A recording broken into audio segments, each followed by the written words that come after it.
Muy bien, para continuar, ahora ya que vimos qué es la contaminación, cómo se clasifica, qué la causa y por qué, pues ahora vamos a ver qué consecuencias tiene la contaminación.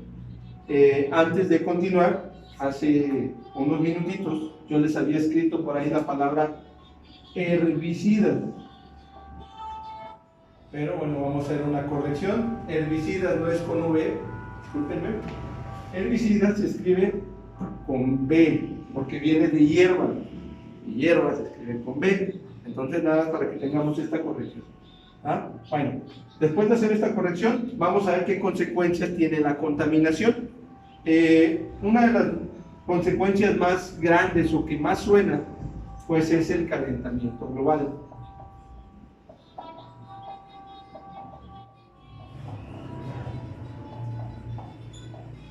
Y se llama calentamiento global porque a nuestro planeta también se le llama globo terráqueo. Quiere decir que todo el globo terráqueo se está calentando, está aumentando la temperatura en forma gradual. Y bueno, esta temperatura que está aumentando de manera gradual, ha habido muchos científicos que se han dedicado a estudiar el porqué de esto que está sucediendo con este calentamiento y lo relacionan directamente con la producción de gases del efecto invernadero, algo que hace un ratito ya estábamos viendo. ¿Cuál es el origen de esos gases del efecto invernadero? Pues la quema de combustibles fósiles, como cuáles: la gasolina, el queroseno, la turbocina, el diésel, el metano, el butano, el propano. Y bueno, al quemar todos estos combustibles fósiles, pues se producen gases del efecto invernadero, que traen como consecuencia el calentamiento global. ¿Cómo se lleva a cabo el calentamiento global? Vamos a ponerle mucha imaginación. Imaginemos que este es el planeta Tierra, ¿sí? Este planeta Tierra, a su alrededor, tiene una capa de gases que nosotros no vemos, pero sobre nosotros hay una capa de gases. Esa capa de gases se llama atmósfera. Y por eso decimos que cuando el aire se contamina, pues estamos llevando a cabo una contaminación atmosférica.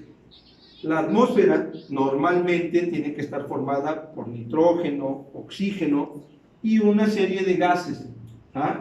Pero aquí el problema es que sí, está el mismo oxígeno, está el mismo nitrógeno, pero hemos aumentado la producción de metano, de óxidos de azufre, de óxidos de nitrógeno, etcétera, etcétera, etcétera. Fíjense, cuando la Tierra estaba en estas condiciones normales y le daba la luz del sol, aquí lo ponemos contento, porque pues estaba calentando normalmente a la Tierra. Cuando el sol estaba contento, pues mandaba rayos que generan calor, que al llegar a la atmósfera, pues la atmósfera funciona como un espejo. Entonces, cuando estos rayos llegaban a la atmósfera, pues normalmente salían rebotados, pero una cantidad de ellos, una cantidad más pequeña, si ven la diferencia de las flechas, lo que entra es menos que lo que había ahí, pues estos rayos entraban, calentaban a la Tierra, estaban un ratito rebotando aquí adentro y después se iban. ¿Sí? Esto se daba en condiciones normales, pero en la actualidad la Tierra sigue teniendo la misma dimensión, pero ahora producimos mucho CO2, mucho monóxido, mucho óxido de azufre, y ahora la atmósfera que antes era pequeñita, ahora es una atmósfera más grande. Espero que se logre ver la diferencia de esta atmósfera con esta que está acá. Si ustedes se dan cuenta ahora, la cantidad de gases que hay sobre nosotros es mucho más grande. Y entonces, ahora el Sol, lo vamos a poner enojado, o sea, sigue mandando la misma cantidad de rayos de luz hacia nuestra Tierra. Estos rayos de luz, pues, algunos van a llegar y van a rebotar en la atmósfera y se salen. Pero los que entran a la Tierra, dense cuenta, van a estar rebotando aquí. Pero ahora, si yo relaciono el tamaño de esta flecha contra el tiempo que van a estar estos rayos dentro de la Tierra, pues van a estar más tiempo. Y como están más tiempo, pues ahora generan más calor en toda la Tierra. Y si aunado a eso, a la Tierra, yo le hago agujeros en la capa de ozono, pues este espejo ya se rompió. Y si ya se rompió, ya no todos los rayos que vienen del Sol son rebotados, sino algunos de ellos entran directamente. Y entonces, si se dan cuenta, ya hay mayor cantidad de rayos de Sol o rayos de luz que calientan la Tierra y permanecen más tiempo en su interior. Esto es lo que se conoce como calentamiento global. Y la consecuencia de este calentamiento global se conoce como efecto invernadero. Y se llama así porque los invernaderos se utilizan para garantizar que el calor permanezca mucho tiempo dentro de los lugares donde se están sembrando los vegetales, las frutas. Otro ejemplo que podríamos entender del efecto invernadero es cuando ustedes dejan su auto en el sol, lo dejan cerrado, y cuando ustedes entran y lo abren, sale un calor tremendo. Incluso llega a quemar ciertas superficies de ese vehículo. ¿Por qué? Porque el calor se estuvo almacenando en su interior durante mucho tiempo. Y entre más tiempo se almacena en su interior, pues mayor la cantidad de calor que produce. Sí quedó claro, ¿verdad? Me imagino. Muy bien, esto es una de las consecuencias de la contaminación.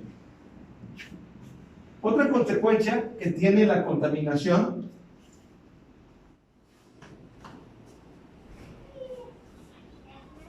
son esos agujeros en la capa de ozono. Si se acuerdan, otra vez vamos a poner la imaginación. Tenemos a la Tierra, tenemos a la atmósfera, que les dije ahora ya es más grandota, pero esta atmósfera, que estaba formada por una capa de ozono, el ozono, esta es su fórmula química, este ozono se ha ido debilitando. Y hace mucho tiempo, cuando las personas utilizaban aerosoles, en las lacas para pintar, en los desodorantes, en los sprays para el cabello, utilizaban una sustancia que se llamaba propelente. ¿Qué es un propelente? Es una sustancia que genera la propulsión para que ese aerosol salga de esa lata. El propelente que se utilizaba normalmente eran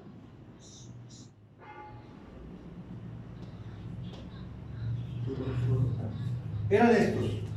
Son propelentes que tienen estas siglas, que viene de clorofluorocarbonados. O sea, son sustancias que tienen cloro, que tienen flúor o que tienen carbono. Estas sustancias les gusta mucho el ozono.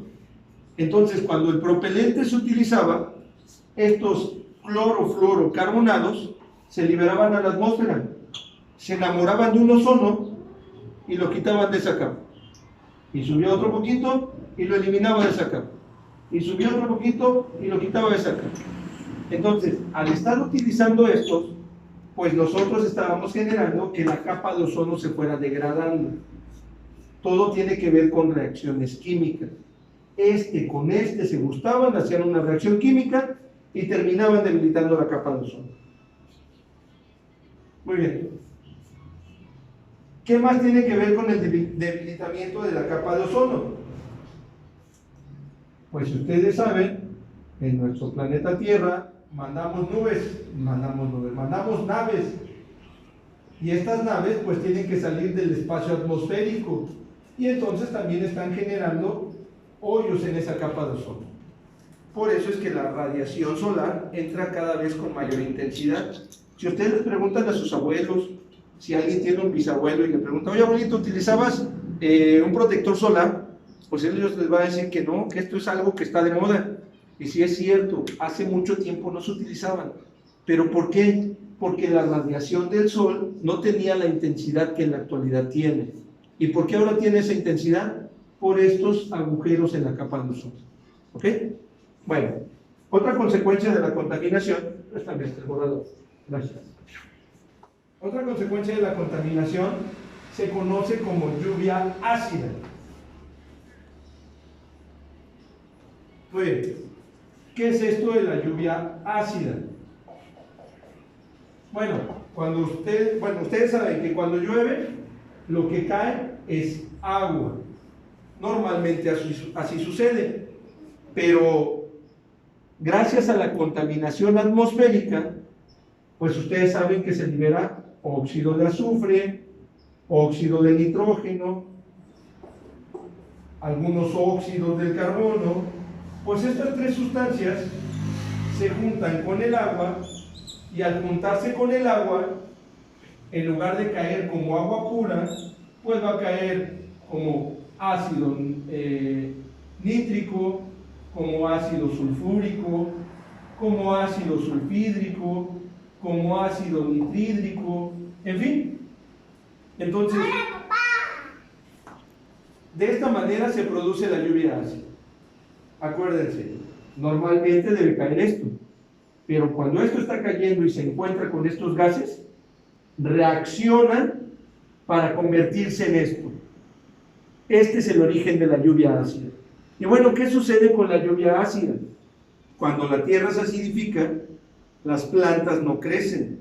Y si las plantas no crecen, los herbívoros no comen. Y si los herbívoros no comen, se van a morir. Y si no hay herbívoros, ¿de qué se van a alimentar los carnívoros? Dense cuenta las consecuencias que trae dentro de las cadenas alimenticias, dentro de los niveles tróficos. ¿Ok? Muy bien. Bueno, ya nada más les encargo de tarea con esta presentación que les acabo de hacer. El día de hoy van a investigar las reacciones completas con las cuales se forma la lluvia ácida. ¿Cuál es la reacción que sucede entre el agua con el óxido de azufre, el agua con el óxido de nitrógeno y el agua con el óxido de carbono? Estas reacciones, después de que las investiguen, ustedes van a escribir sus ecuaciones químicas. Muy bien. Y vamos anotándolo aquí. Necesito que escriban las ecuaciones químicas de la formación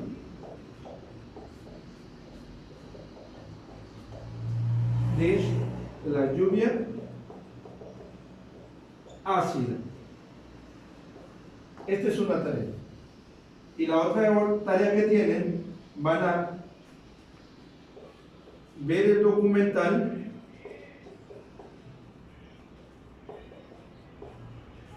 que se llama Una verdad incómoda. Así la encuentran, creo que ya está gratis en YouTube, está en Netflix. Este documental lo grabó Al Gore, era un candidato a la presidencia de los Estados Unidos. Entonces, él hizo un documental muy bueno que habla de todo esto que les acabo de platicar, pero lo hace todavía más vívido. Les muestra por ahí varios ejemplos y les hace entender cuáles van a ser las consecuencias de las cosas malas que hemos venido haciendo al llevar a cabo este tipo de contaminación. También propone algunas alternativas y la idea entonces es que ustedes vean este documental y escriban en una cuartilla un ensayo referente a toda la información que van a visualizar aquí. Muchas gracias a todos y que sigan teniendo muy buen día.